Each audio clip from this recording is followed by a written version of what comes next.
My morning routine needs to be done exactly how I like it.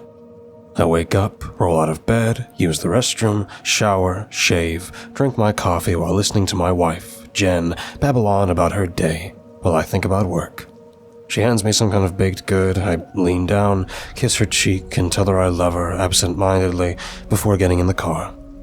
Most of my neighbors are still asleep during this time.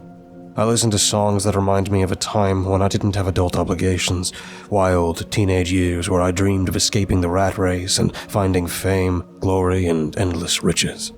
Exiting the driveway, my journey to work followed the same routes, and I pulled up to the same drive-thru to get the same order of coffee. I park in the same spot, open the glass doors, and give a bored good morning to whichever receptionist is on duty before making my way to my office, closing the door behind me, sitting in my chair, and letting out a long exhale at the monotony of my life. I get a well-paying job to pay the bills, fund my lifestyle, provide for my family, and otherwise be respectable. Yet, this cozy office felt like a prison. My week holidays were the few times I could escape. I stared out the window at the different skyscrapers and other office buildings in the vicinity, circling like towers of an urban, unyielding prison. Signing into the app, I was greeted with a flood of unread emails and notices of various team meetings with other staff members, clients wanting details, and trying to keep up with my personal life. God, save me from this boredom, I whispered into my lukewarm coffee. Other drudgery inflicted on me in the early morning. A new employee would be working under me in my department. I checked the name of the HR email, Adrian Rossmore, and I wondered if he was being groomed to be my successor. With a few clicks and an automatic saved response thanking her, it was done. A knock on the door told me of their arrival. "Come in," I said with a forced smile, hoping they'd hear the false positivity. The door opened and a younger man walked in. One thing that struck me was his similar facial features. Someone could easily assume that we were related. Younger brother, or perhaps a son. He had hazel eyes that leaned closer to green with an aquiline nose. His hair with curls on top with shaved sides that resembled a poodle and a defined, clean-shaven jawline. Other than some lines around my eyes, flecks of gray, and a short, cropped beard, and my skin paler through a consistent life indoors. He could have been a younger version of myself, and I felt a pang of envy at his lack of responsibility. Since I didn't have any male cousins or relatives that I knew of, it took me by surprise.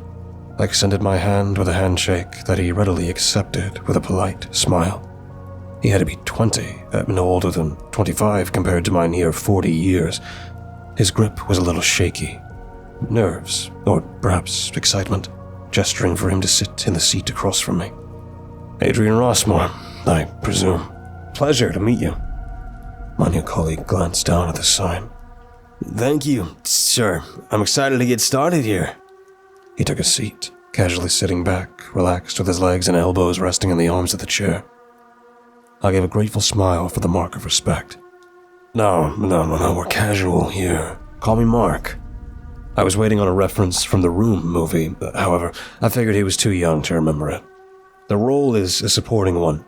Help with additional tasks that come your way and be available for the company. It's an on-call job, however. My experience is that it is mostly an occasional weekend. The role will be considerably sitting around or being run off your feet. Adrian sat comfortably, fingertips gently touching and nodding along to what I was saying. No doubt he had been debriefed before he got to my office. "I understand. Might be a bit late to ask, but what's it like working here?" I couldn't answer how I wanted. "Great place. We're family here. Good benefits. You can go right to the top with the right attitude." I lie. I didn't want to say that you'd die. "Excellent. Sounds like a place I want to work." "I hope you'll be on time." "I got you, fam." He gestured with both fingers pointed in my direction.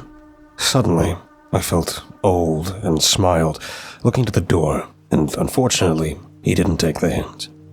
With a slow sigh, I turned to look at my screen and watched him at my peripheral vision. "That will be all. Sing out if you need help." "Right." For a second, he looked like he was tempted to add something before leaving my office. The rest of the day was normal and finished at 5 p.m. Officially, that is. I texted the wife and told her that I'd be home late and I was getting some extra overtime after saying goodnight to some co-workers who left to get a bite to eat and drinks at the local bar. My polite smile dropped the moment their backs returned. Uninterested in some corporate brown-nosing, I stayed in the office. I was typing up some notes with a face with a too-wide smile, and creepy, intense eye contact lingered, causing me to jerk backwards. Spilling lukewarm coffee over my shirt and placed the mug on the table, the liquid dribbling everywhere. I realized it was Adrian, who now wore a bright grin while I used tissues to dab up the coffee. "Adrian, what the hell is wrong with you?" I demanded hotly, still laughing. "No cap, I couldn't resist, for real.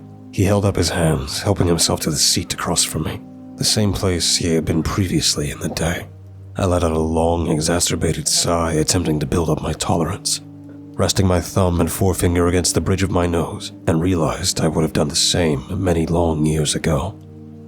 "Please refrain from speaking to me like that." Moving my hand, I plucked several tissues from the box to absorb the coffee from my shirt, only for him to give me a cheeky grin. "Is there a reason why you're here late?" "Trying to give a good impression that I'm a hard worker, and..." Giving a cheesy professional smile with an equally insincere tone of voice. "I'm dedicated to the company."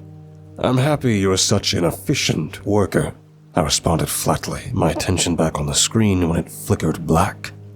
I saw my reflection in the screen. It was my face, yet younger, closer to Adrian's, and I reached out with my hand in surprise when it flashed back to my work screen, as though it had never occurred. I looked over to see the seat empty. I worked for another hour, then finished up while the cleaners were making their rounds, the sound of vacuuming filling the otherwise silent office building. I made my apologies while I stepped over the cord. The aged woman ignored me, focused on her work while I made my way down the hallway to the elevator. An oppressive feeling followed me. The hair stood up on the back of my neck, and I kept glancing backward to ensure that no one was behind me. I pressed the button for the elevator doors to open. It came with a distinct ding sound, and the doors opened to reveal an empty space.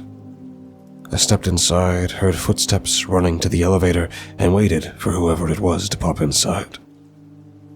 I was left waiting, my hand on the door to hold it open, and stood there, holding it like an idiot. "Hello?" Calling out into the empty hallway, looking left and then right for any sign. Dimly lit and exhausted, removing my hand, allowing it to close. I pressed the ground-level car park button, and slowly it slid down. Leaning on the wall, closing my eyes and gazing up at the air while I noticed a shadow, not mine, similar height and shape as me. I jerked, blinking with a grunt, realizing I must have been having a micro-sleep. Groaning, the elevator shook and the door opened with a ding. Oh, God damn it. I need to get some sleep. I walked out into the car park. My car was in my reserved place with only 3 others. One I recognized as the cleaner's work van, the 2 others I didn't recognize and were far enough away from me not to worry. I checked around my car to ensure no one was lurking around it, and when I got to the driver's side, I heard a coin drop on the asphalt. It echoed throughout the car park, causing me to turn swiftly. It was embarrassing how worried I was. My heartbeat quickened, and any sound or movement was highlighted. The dim lights enough to ensure there was some bare visibility. I saw a series of blurred, shadowy figures, human in shape, and they took 2 steps in my direction and disappeared. Fuck, I breathlessly murmured, opening the car door and getting in, not worrying about my seatbelt for now and checking the empty back seat. Turning the ignition with the headlights on, I was about to reverse out and looked into the rearview camera to see a shadow figure standing there. It was gray from the light, standing limp with no movement, and had the build of an average man. I hit the horn to alert them, once and twice with shaky hands. I looked backward only to see nothing there, and back down at the reverse camera to see that same figure. I tapped the screen, pondering whether it was a glitch or not. I couldn't run them over, not legally. My hands shook and survival instincts took over. I put my foot on the accelerator and reversed backward, straight through the shadow. It didn't move, nor seem distressed, and I drove forward out toward the exit. "Oh, shit. What was that?" I murmured under my breath. The indicator clicked on repeat to turn on to the relatively empty streets. Dark, with streetlights offering a limited glow, with parked cars outside the apartment blocks, there were few people walking through the streets, and late city life coming to a close. Avoiding looking out of my peripheral vision, worried my visitors would suddenly appear, and drove down the highway back out toward the suburbs. Ocean View, a place I didn't want to move to, but was within budget, and the area would increase in value in time. Considered distinctly upper middle class. The large, cookie-cutter McMansions covered every piece of available space until I reached one most familiar. My own. My home. A 2-story house with a multiple-car driveway and a large, manicured front and backyard I rarely spent time in. I pulled into the driveway and the red digital clock was set at 11:30 p.m. Far later than I had intended on coming home. My phone rang with a distinct tone I reserved for my wife, only for the call to end. Why didn't she notice me in the driveway? She had sent me multiple text messages, and there were calls, video calls, and all asking where I was. I hated worrying her. Quietly, I put the key in the lock, twisted it, and opened the door to find a dark home. Still spooked from my experience earlier, I turned on the light switch, causing the lounge room to light up. No one was awake. The television was on. Leaning down, I switched it off, and the gentle hum of electronics filled the room. Quietly, so I wouldn't wake the children, I closed and locked the door behind me. Then checked the study. No sign. The kitchen, too, was empty. A note on the oven letting me know dinner was inside and to heat it up for 10 minutes. It was signed, Jen, with a heart and love you. All the doors to the bedroom were closed. Strange for her, but not for the children. I checked the guest room to ensure she was sleeping in there and found the bed empty, bed linen clean and prepped, as always. Checking the children's shared bedroom, peeking through the door to see them each in their respective beds. The light of the hallway enough to guide my view. Our bedroom door was closed. Strange, considering how much she loathed having it shut. Tapping it with my fingertips, gently in case she was already sleeping, and opened the door. Smiling, I saw her sleeping form, wrapped in a blanket, her back to the door, and quietly I closed it behind me, using the light from my phone to guide my way. Turning on my bedside lamp, sitting on the bed and taking off my shoes before stripping off, then heading off into the shower in the master bathroom. The running water and steam gave me a moment of rest. I heard my phone ring outside in the bedroom and whisper swore to myself. Since it was her ringtone, I figured she was still asleep. "Hun?" I whispered. It was greeted with silence. Wrapping my towel around my waist and opening the door, seeing her still sleeping, laying there. Normally, when she slept, she snored like a wood chipper, yet only the light buzz of electronics filled the room. Her back faced me, motionless. Gripping her shoulder, shaking her, and pulled back the blankets to reveal a strange, rigid shape. I checked the guest room to ensure she was sleeping in there and found the bed empty. Bed linen clean and prepped, as always, checking the children's shared bedroom, peeking through the door to see them each in their respective beds. The light of the hallway was enough to guide my view. Our bedroom door was closed. Strange, considering how much she loathed having it shut. Tapping it with my fingertips, gently in case she was already sleeping, and opened the door. Smiling, I saw her sleeping form wrapped in a blanket, her back to the door, and quietly, I closed it behind me, using the light from my phone to guide my way. Turning on my bedside lamp, sitting on the bed and taking off my shoes before stripping off, then heading off to the shower in the master bathroom. The running water and steam gave me a moment of rest. I heard my phone ring outside in the bedroom and whisper swore to myself. Since it was her signature ringtone, I figured she was still asleep. "Hun?" I whispered. I was greeted with silence. Wrapping my towel around my waist and opening the door, seeing her sleeping, laying there. Normally, when she slept, she snored like a wood chipper, yet only the light buzz of electronics filled the room. Her back faced me, motionless, gripping her shoulder, shaking her, and pulling back the blankets to reveal a strange, rigid shape. It should have been her. I wanted it to be.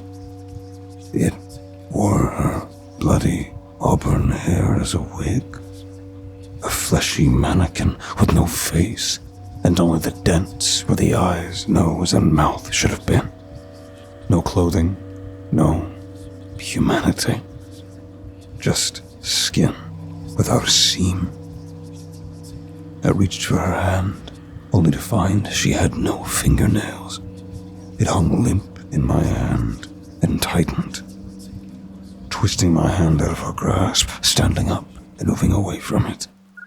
My phone kept ringing with my wife's number.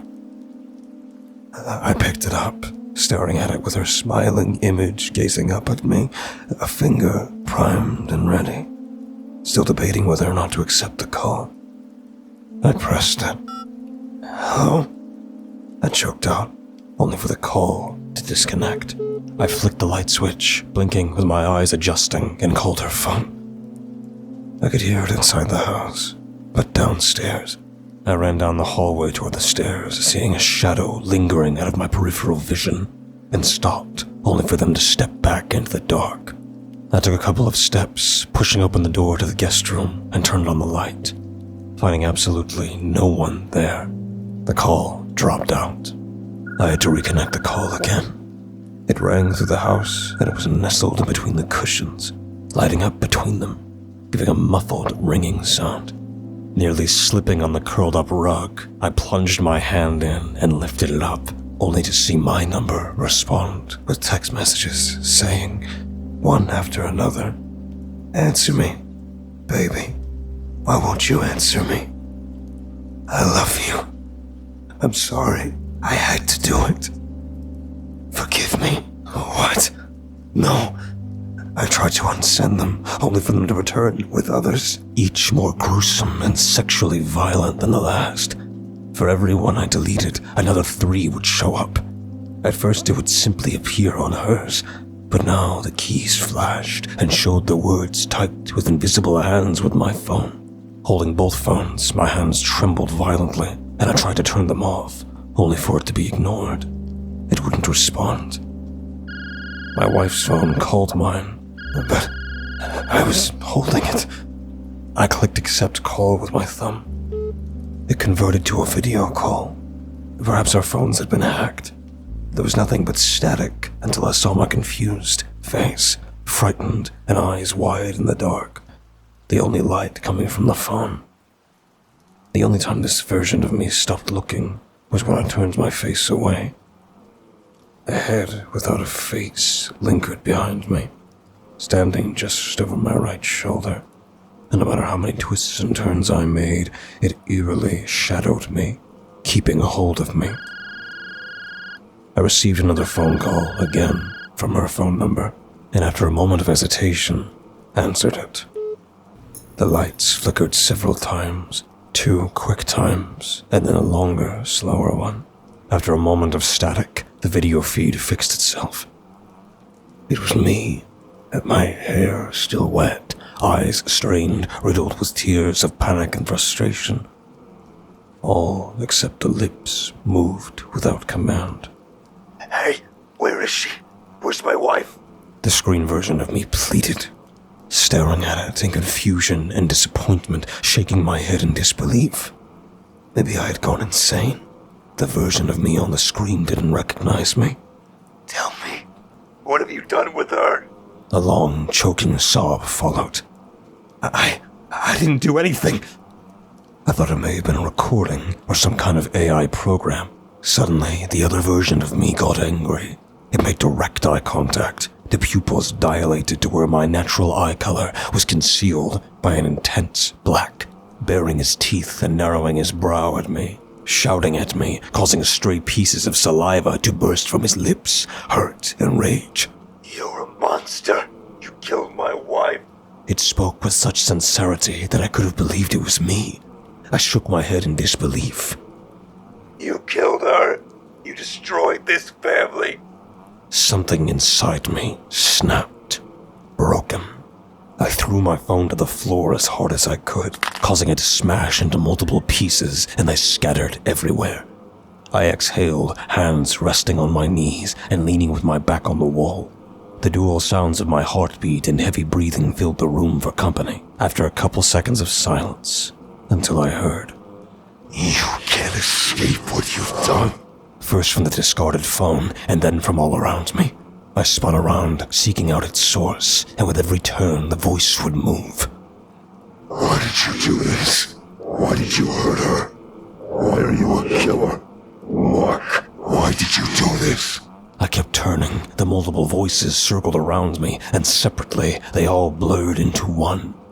The source is unknown, and with the fading light of the phone as the battery drained, 1%. Shaking my head, needing to regain my courage, I stood over to the light switch and flicked it on. The light flickered several times, and staring at my reflection on my phone, it showed me alone, with all the doors open in a dark house with a damaged phone on the carpet. I flicked around, my hands shaking, and sat on the couch. Putting the phone down on the coffee table, sat across from it with strained hands and cupped one hand in the other. Sitting in silence, eyes closed and rocking, whilst feeling a distinct heaviness in the air. I knew they were there. I ran to the front door only to see many figures surrounding the house, advancing toward me. Maybe I had a mental break. I ran upstairs, flicking on the lights as I went, and entered our bedroom, only to find the sheets drawn back, with most of it resting at the foot of the bed and on the floor, with no sign of my wife, or whatever that was. Again, I strode through the different rooms in search of her, no longer leaving a trail of water behind me, my jogging on the carpet and louder when it tapped on the wooden panels or tiles. Why was it echoing behind me?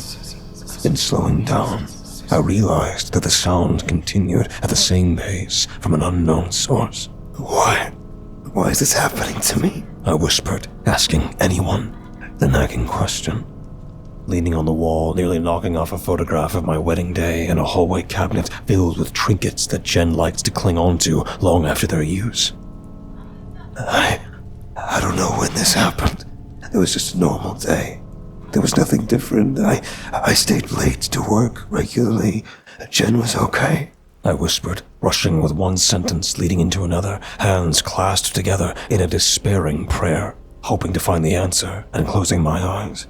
Perhaps I'll awake at my desk or in my bed, cuddled up next to Jen, only to have words utter from my lips, uncalled for and unclaimed. I know, I did. I murdered her. Once the words slipped out, I froze. A hand covered my mouth and pressed tightly, hoping to keep the words at bay.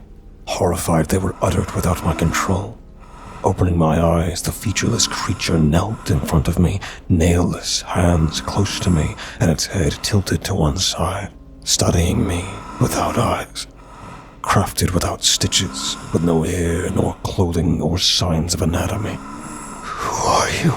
I whispered, leaning back onto the wall and pushing my body closer to the hallway cabinet. It reached out to take my arm with its hand, only for me to sharply pull it away and struck the cabinet. It caused it to tremble. Then it violently dropped onto the floor and spilled the contents. Go away. Still low while the world circled around me in a blur. Then, it was gone. I knew I should have run outside, even risked running into the figures circling my house rather than being trapped inside. Yet the primal lure of presumed safety drove me further inside my home. It's just a dream, nothing to worry about. Come morning, I debated what I should do.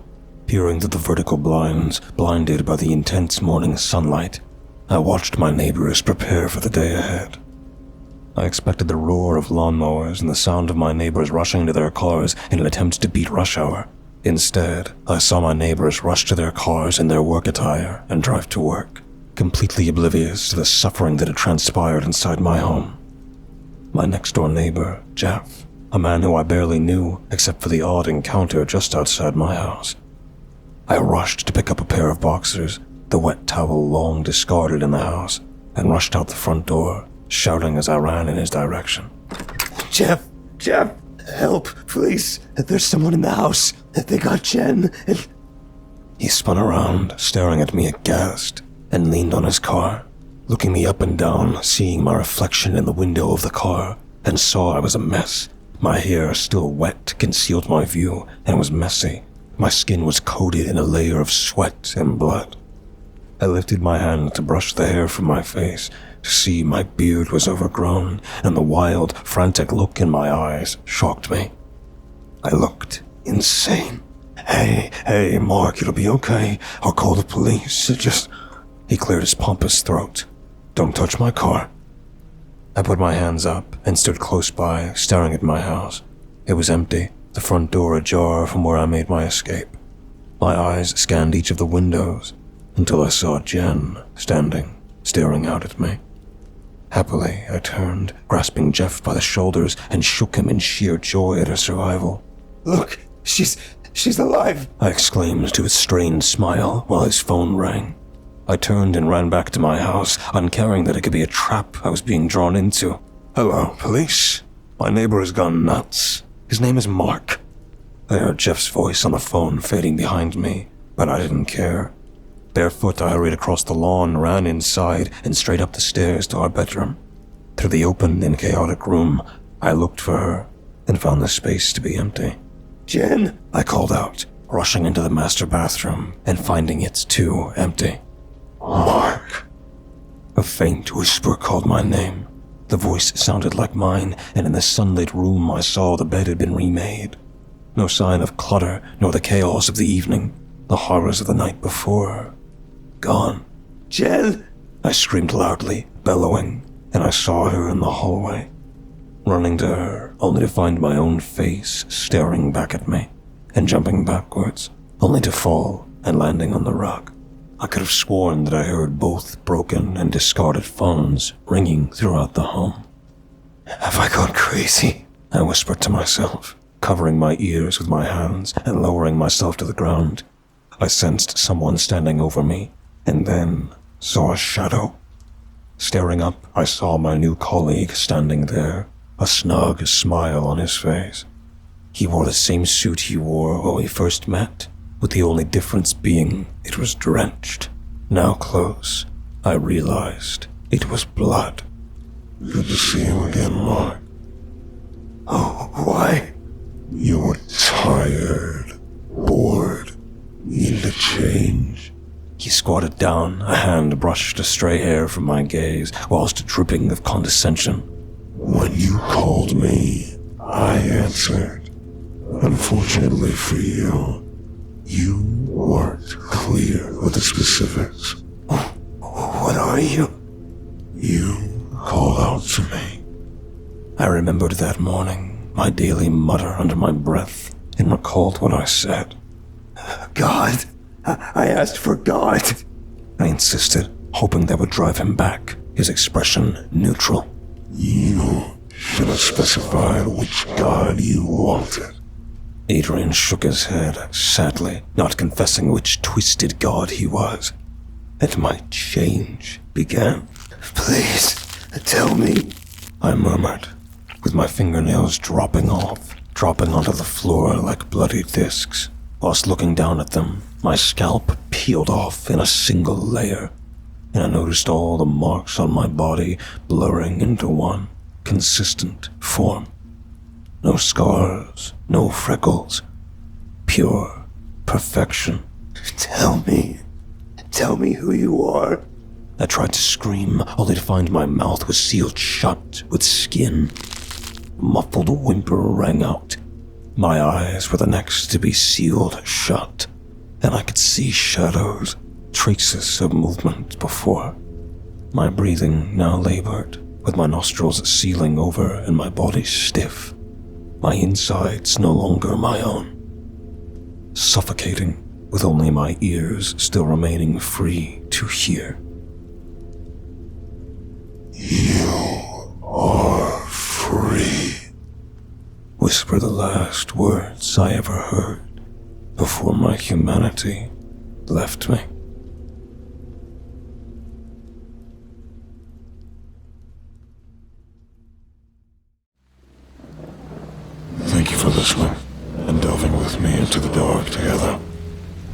Please remember to leave a thumbs up and subscribe if you feel so inclined. The more engagement this video gets, the more YouTube will push my content to others. Thus, the following will grow. All stories read in this channel will be available on Spotify, iTunes, and just about everywhere else. Links in the description. Thank you for listening and feeding the cause. We'll be seeing you.